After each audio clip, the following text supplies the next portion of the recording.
Olá, gente querida do coração verde e amarelo. Mais um Jornal Foco do Brasil, compromisso com a verdade. Queremos saber de qual lugar maravilhoso do Brasil ou do mundo você assiste a esta edição do Foco do Brasil. Participe do chat ao vivo, veja se o sino de notificações está ativado, é muito importante. E vamos agora às notícias desta edição. O presidente Jair Bolsonaro visitou a região administrativa de Itapuã, no Distrito Federal, a 15 quilômetros de Brasília. Lá ele conversou com moradores para ouvir suas necessidades e ver de perto os efeitos da pandemia. Em seguida, ele visitou a Associação Beneficente Cristã Casa de Maria Beth Miriam, no Itapuã, região administrativa do Distrito Federal. É contra porque tem muita gente passando fome, né? Muita gente passando fome, perdendo emprego, né? Aqui mesmo. Não é necessário, vai ficar em casa até quando? Não passar fome? Aqui mesmo, daqui a pouco, 11 horas da noite. Já tem criança aí fora, essa criança é tudo esperando já. Ei, pessoal, não pode entrar. Não, aí. 11 horas você vai ser criança principalmente. O cheiro tá bom. A sopa também.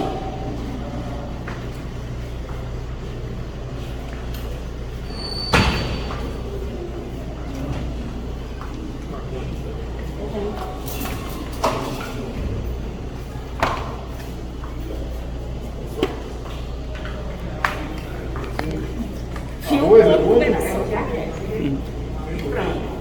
uns pedacinhos de frango também? O frango é muito pouco, porque, que nem eu estou falando para o senhor, é doações, né? Então aqui vai de doações. Então a gente faz o que ganha. Quando ganha bastante, é bastante caro, mas quando ganha. Quente? Pode ser, pode na mesa. Aqui na mesa.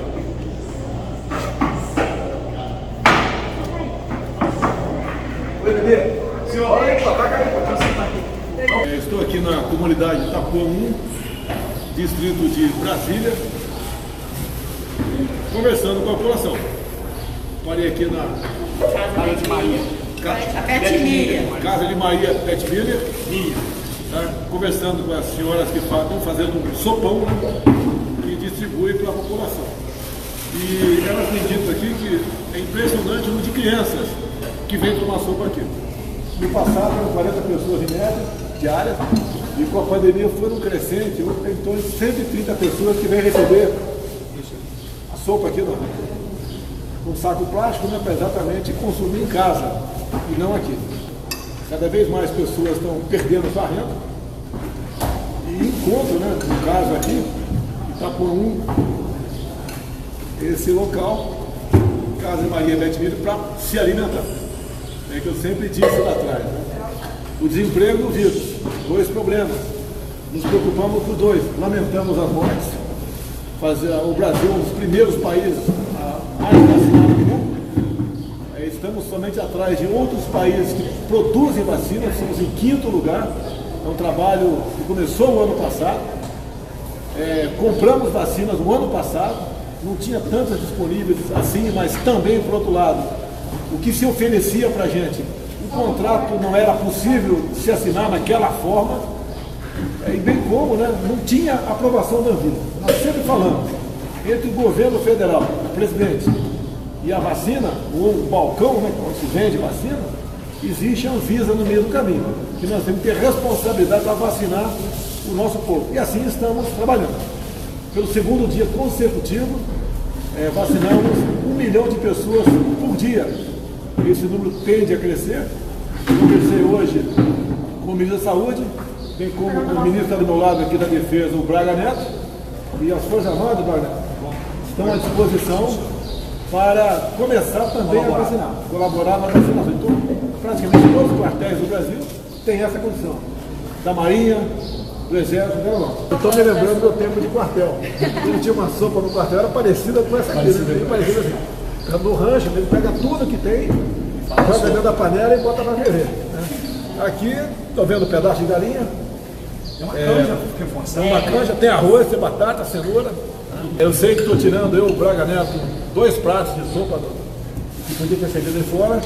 Mas vou entrar em contato com a primeira-dama, que ela tem lá uma sua entidade chamada Pátria Voluntária, para fazer doações para a senhora aqui. Porque, se Deus quiser, vai chegar coisa para a senhora aí nos próximos dias para ajudar a senhora aí a servir a população que cada vez mais, com mais desemprego, na política do fecha tudo, fica em casa, mais gente está comendo menos, alguns passando necessidades seríssimas, né?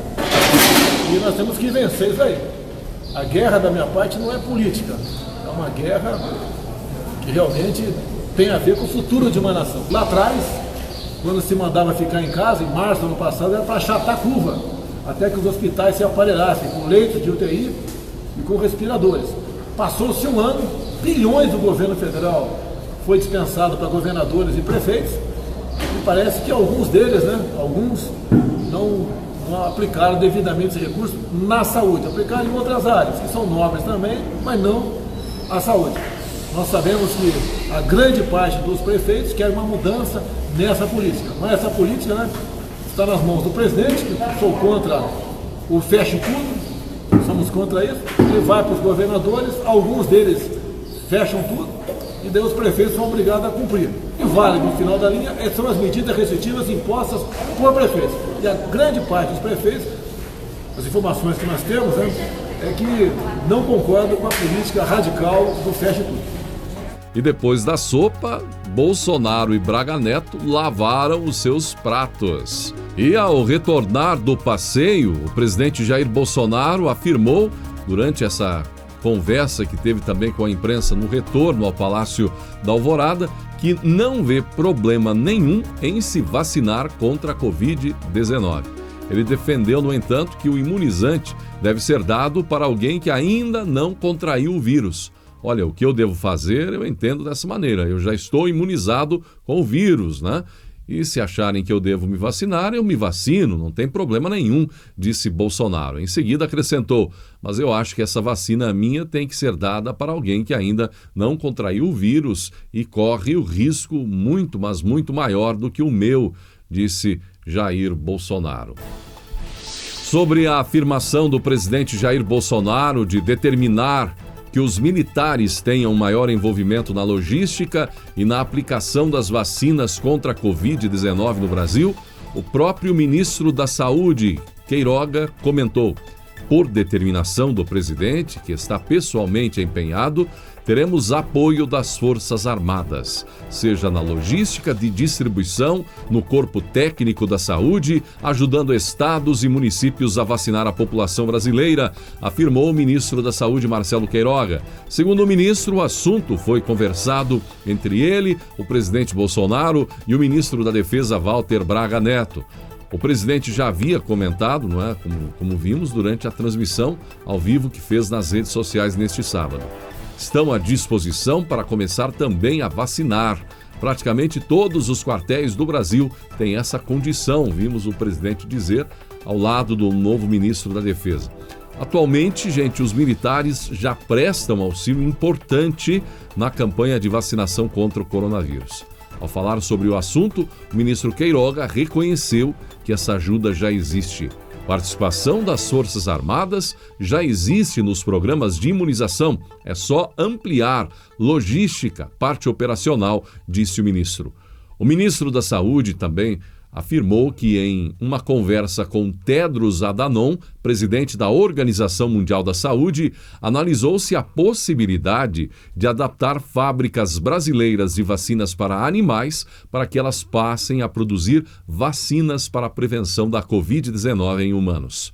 O ministro disse, diversas vezes também durante a entrevista à imprensa, que é preciso observar as regras de prevenção ao contágio, como usar máscaras e evitar aglomerações, mas que não haverá uma lei que obrigará as pessoas a fazerem isso.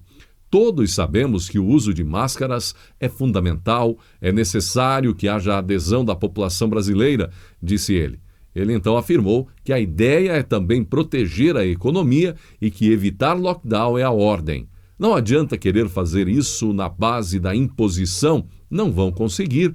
Não é lei que vai obrigar as pessoas a usar máscara. Tem lei demais nesse país. É preciso que as pessoas acreditem no que estamos dizendo e que façam, afirmou Queiroga. Pela passagem da data em que a morte de Jesus Cristo é lembrada, bem como a ressurreição, como a Páscoa, o presidente Jair Bolsonaro utilizou suas redes sociais para publicar, entre outras veiculações, um versículo. Ele também publicou uma representação de Jesus Cristo com a frase: "Ele morreu por nós.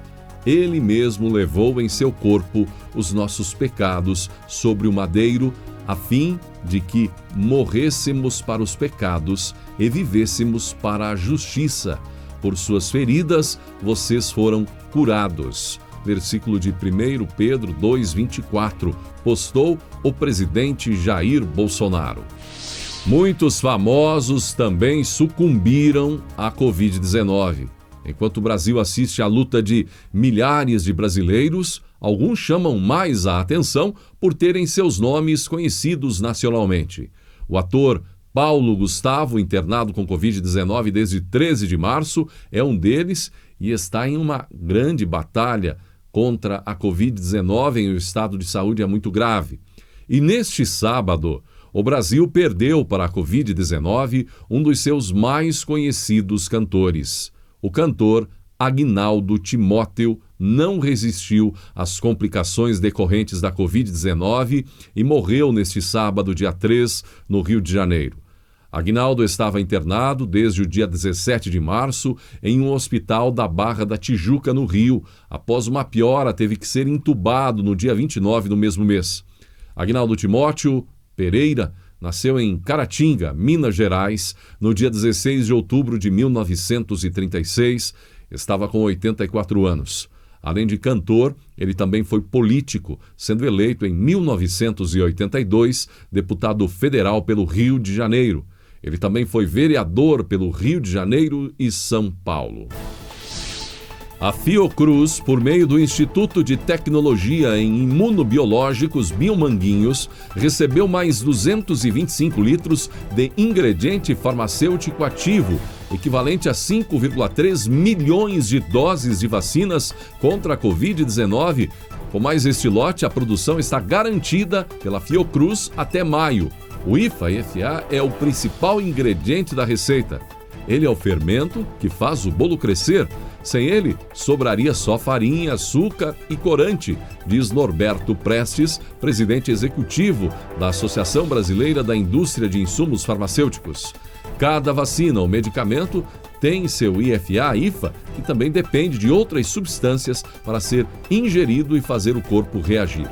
A Fiocruz, já havia recebido o ingrediente nos últimos dias equivalente a 23,5 milhões de doses. Somadas às 11 milhões já produzidas e que estão em processo de controle de qualidade, a Fiocruz garante 35 milhões de doses a serem entregues ao Programa Nacional de Imunizações. Até o momento, o Ministério da Saúde já recebeu da Fiocruz 8,1 milhões de doses da vacina. Enquanto o Ministério da Saúde começa a quebrar recordes do envio de doses de vacina aos estados e municípios, inclusive com o envio nesta semana de 11 milhões de doses aos estados e municípios, talvez a meta aí de Queiroga seja alcançada já, com mais de 1 milhão de doses aplicadas diariamente aqui no Brasil. Queiroga, que inclusive liberou mais de 44 milhões de reais agora para custear 1.031 leitos de UTI em 14 estados. Então vimos, enquanto tudo isso está acontecendo aí por parte do Ministério da Saúde, boas notícias, vimos outras coisas realmente tristes acontecendo. Primeiramente, esse número absurdo de vidas perdidas. E os estados e municípios, a quem foi delegado grande poder da pandemia, sofrendo reveses atrás de reveses, com dificuldades até para darem conta do oxigênio aos que precisam. E por isso estamos vendo muitas cargas, inclusive de oxigênio, sendo enviadas pelo Ministério da Saúde também para socorrer lugares Brasil afora. Estamos, então, vendo a guerra a favor e também contra as restrições. Restrições que ainda, nos números, mostram resultados pífios, com São Paulo, um dos estados onde a medida foi aplicada mais fortemente, quebrando sucessivos recordes de mortes e problemas. Depois, esses episódios que pipocam nas redes sociais, onde força aí é usada, abusos acontecem contra cidadãos. A controvérsia, cidadãos burlaram as restrições, autoridades acabaram com a liberdade. E então entra a polícia no meio, guardas, o caso do Wesley, o policial, e tudo o que estamos vendo, de qualquer que seja o lado. Da mesma forma que tem abusos na força, tem abusos de gente se expondo, sim, e expondo os outros. Veja o caso de bailes e festas que continuam acontecendo para lá e para cá, no Rio, São Paulo. Agora os casos da violência contra cidadãos, contra pais de família, gente, terrível isso. E por fim, nos últimos dias também vimos a decisão que acabou com a Lava Jato, decisão que foi aplaudida por muitos políticos que não querem o rigor da lei no combate à corrupção, porque estiveram investigados sob suspeitas ou em vias de serem investigados pela própria operação. A decisão que foi vista pelos brasileiros do coração verde e amarelo como um desastre, porque os brasileiros de fato querem um rigoroso combate à corrupção. E aí tivemos esse revés, essa derrota em uma das maiores ações contra a corrupção neste país da história, que foi a Lava Jato, destruída agora. Veja que não falei o nome do presidente Bolsonaro neste comentário, mas a torcida do contra quer fazer o povo brasileiro acreditar que tudo o que acontece no Brasil de ruim é culpa do presidente. Fazem o possível, no entanto, para esconder os avanços que o presidente tem proporcionado ao país. Como, por exemplo, se vimos a Lava Jato ir para o ralo na última semana, estamos vendo o governo avançar rumo aos 2 anos e meio sem escândalos de corrupção, algo inédito há um bom tempo. E na realidade direta sua, brasileiro, do brasileiro, o governo Bolsonaro, agora mais uma notícia importante, deu um socorro financeiro bilionário em 2020 aos estados e municípios e está repercutindo agora mais informações referentes a isso, de forma que as finanças públicas estaduais e municipais fecharam o ano de 2020 praticamente ilesas à pandemia de Covid-19. Enquanto o governo federal teve um rombo histórico e viu a dívida pública aumentar, governadores e prefeitos registraram a maior disponibilidade de caixa dos últimos 20 anos e encerraram o ano no azul, no melhor resultado primário desde 1991. Repito, em plena pandemia, o melhor resultado primário para estados desde 1991 em caixa, estados e municípios. O conjunto dos estados e municípios teve um superávit primário de 38,75 bilhões de reais no ano passado, de acordo com dados do Banco Central. Esse é o montante em que as receitas superaram as despesas. O resultado é o melhor da série histórica iniciada em 1991. Até então, o recorde tinha sido registrado em 2011, quando o superávit foi de 32,9 bilhões. O resultado do ano passado também foi mais que o dobro do registrado no ano anterior, em 2019, quando as contas dos governos locais ficaram no azul em 15 bilhões de reais.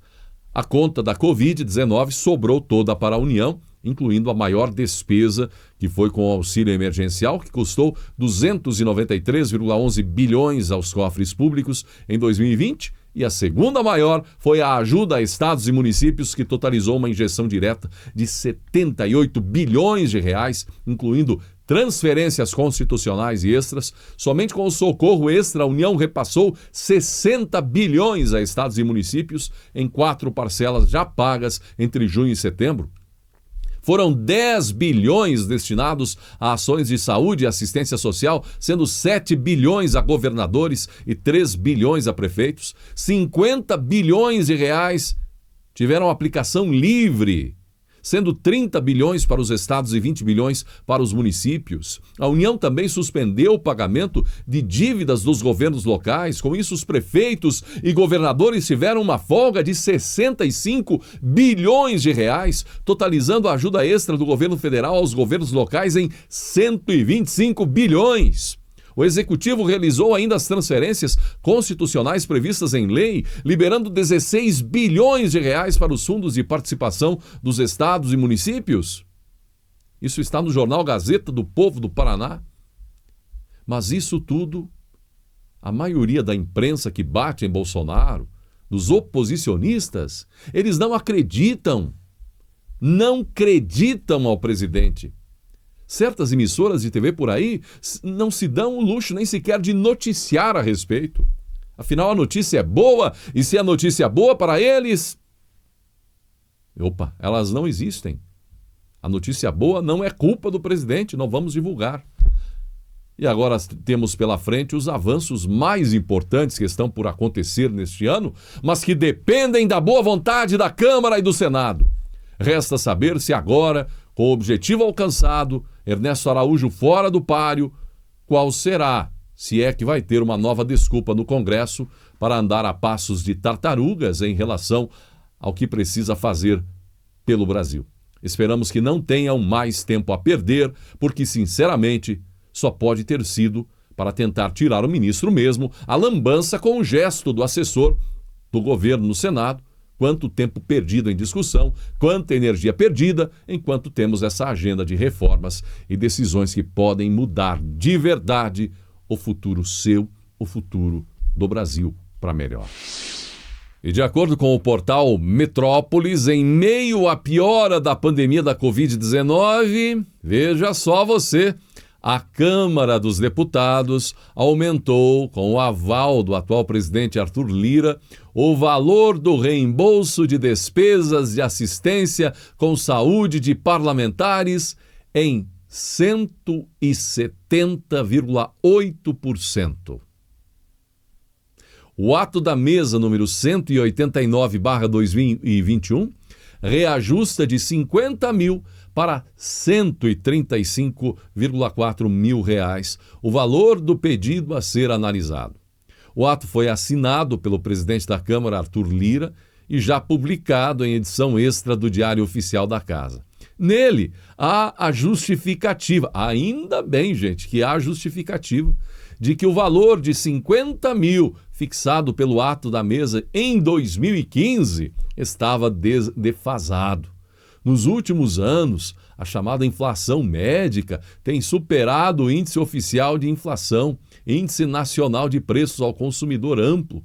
O fenômeno, inclusive, não tem se restringido ao Brasil. É de amplo conhecimento que a medicina tem avançado cada vez mais, principalmente com o uso das tecnologias modernas, o que tem pressionado os custos para cima.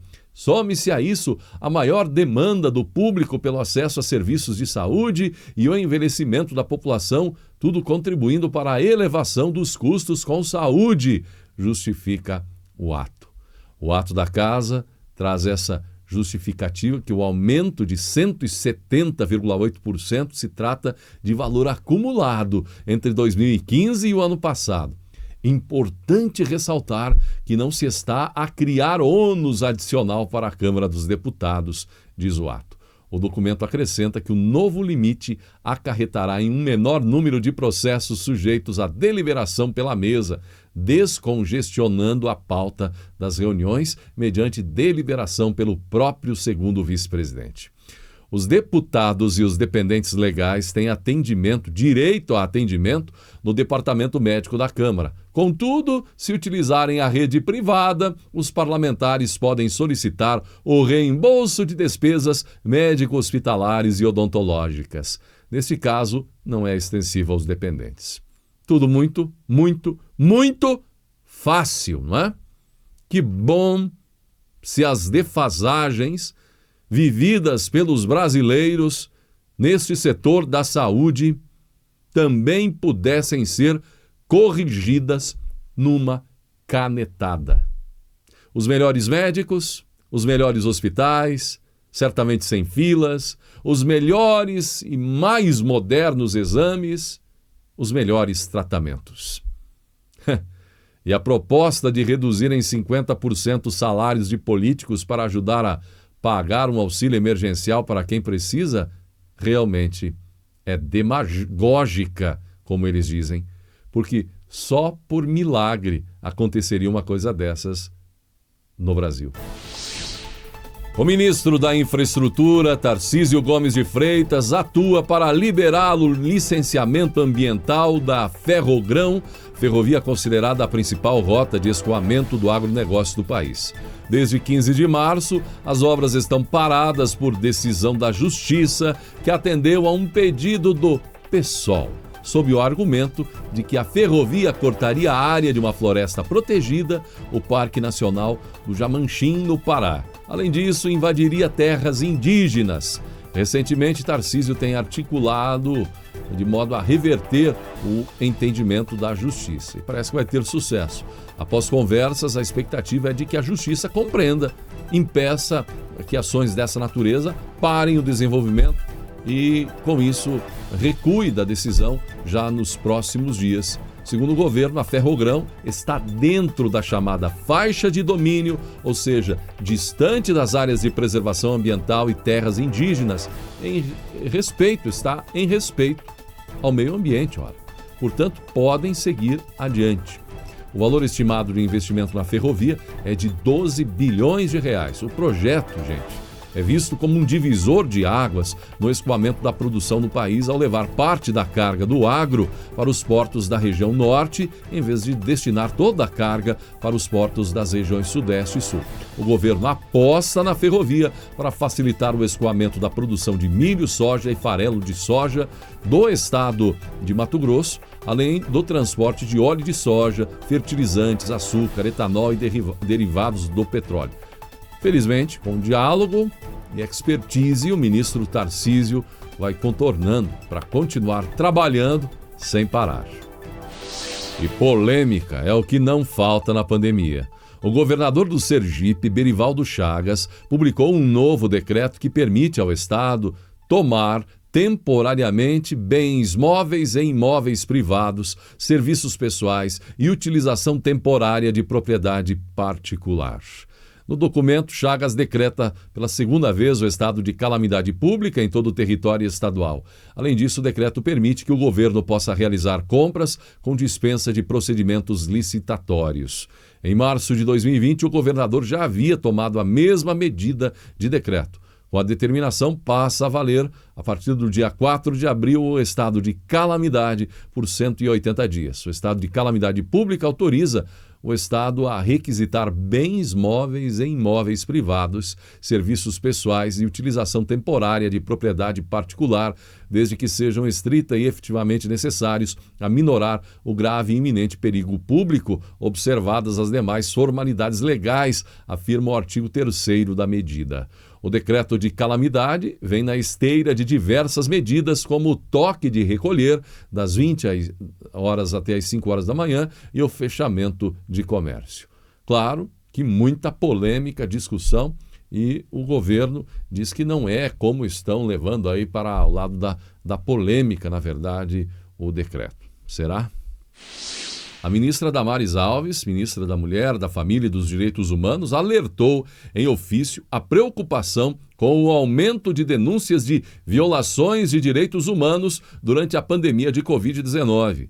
O ofício foi encaminhado para o Conselho Nacional do Ministério Público, presidido pelo Procurador-Geral da República, Augusto Aras. O documento também foi enviado para defensorias e ministérios públicos de vários estados. Constatamos um aumento significativo de notícias de violações no período da pandemia, com destaque para os registros de ofensa a direitos de crianças, de idosos e de mulheres, afirma Damares no documento. De acordo com dados do Ministério, foram registradas 1.416.369 denúncias ao longo de 2020. Em março de 2021, a pasta registrou já 2.868 denúncias, um aumento de 165,6% em relação ao mesmo período do mês de fevereiro. No documento, Damares diz que uma série de abordagens e de restrições de liberdades feitas por agentes públicos e fundamentados, aliás, na necessidade de isolamento social, ocorreram com o uso excessivo da força. A ministra aponta, na sequência, que as medidas tomadas por estados e municípios não são o objetivo, mas que se fazem imprescindíveis providências interinstitucionais com vistas à orientação das forças de segurança pública e dos órgãos e instituições de fiscalização com o escopo de assegurar atuação razoável e proporcional. Sem dúvida, muita discussão, muita polêmica, muitos momentos de tensão e de restrições sérias à liberdade. A hipótese do coronavírus ter surgido em laboratório ainda não foi descartada pela Organização Mundial da Saúde. O aviso foi feito pelo diretor-geral da entidade internacional, Tedros Adhanom. De acordo com o dirigente, mais dados serão necessários para chegar a conclusões mais robustas. Embora a equipe tenha concluído que um vazamento de laboratório é a hipótese menos provável, isso requer uma investigação mais aprofundada, potencialmente com missões adicionais envolvendo especialistas, além de outros profissionais que estão prontos, inclusive a OMS, para buscar novas informações, disse Adhanom, sobre o relatório apresentado pela missão de cientistas enviados pela OMS à China para investigar as origens do novo coronavírus.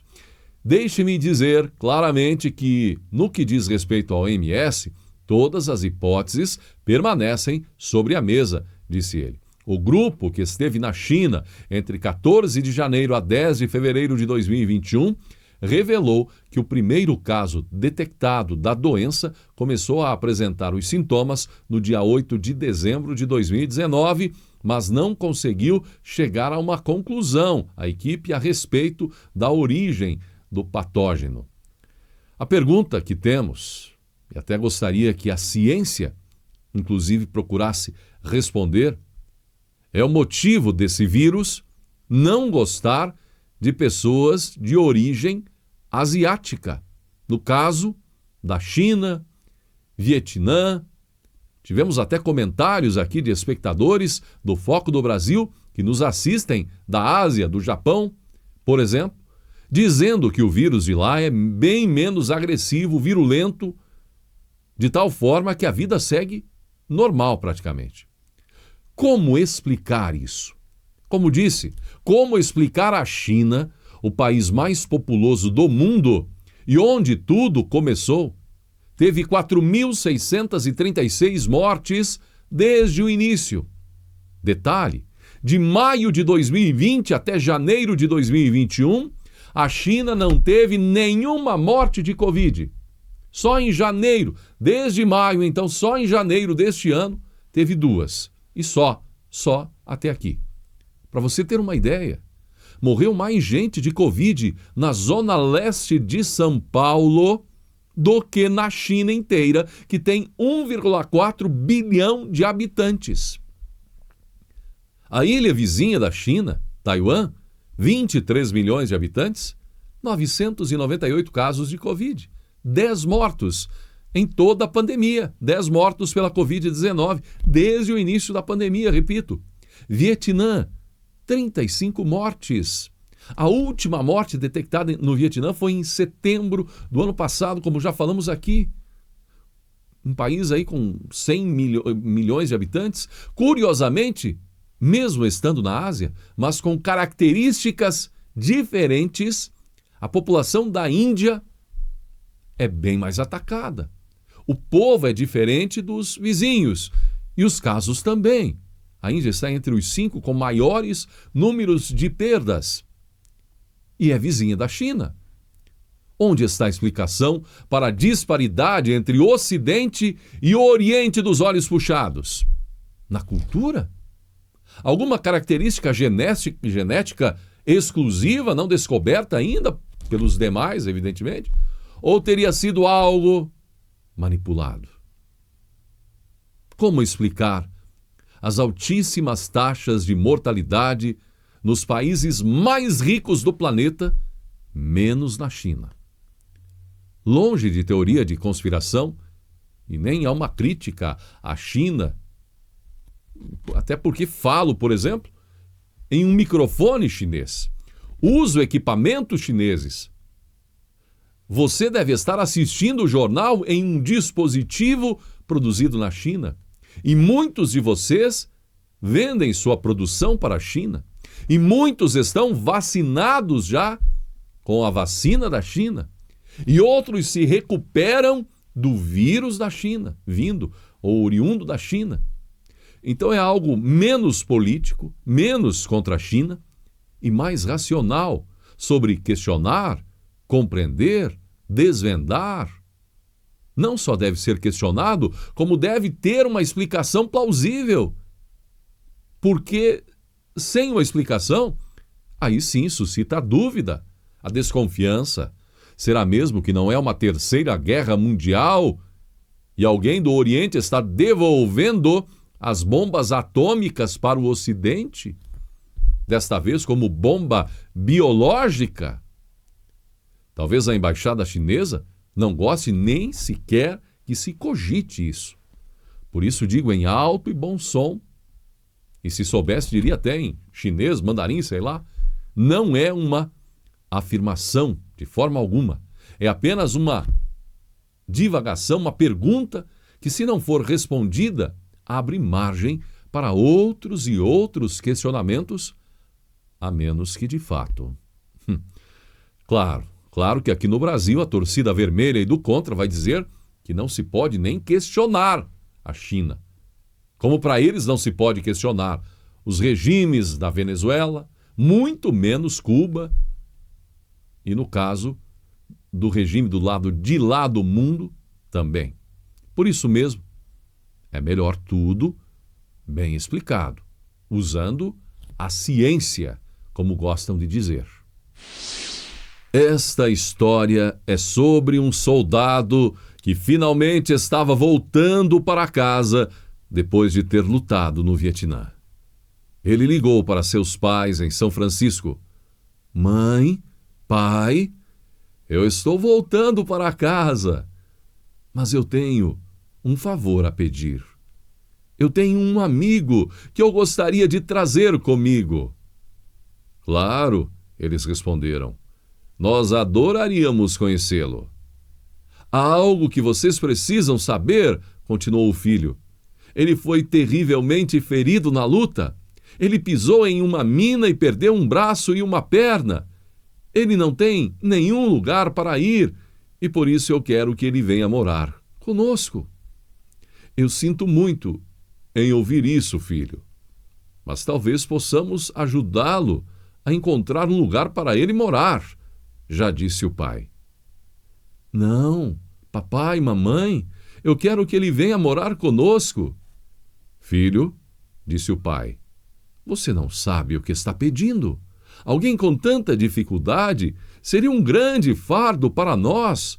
Nós temos nossas próprias vidas e não podemos deixar que uma coisa como esta interfira em nosso modo de viver.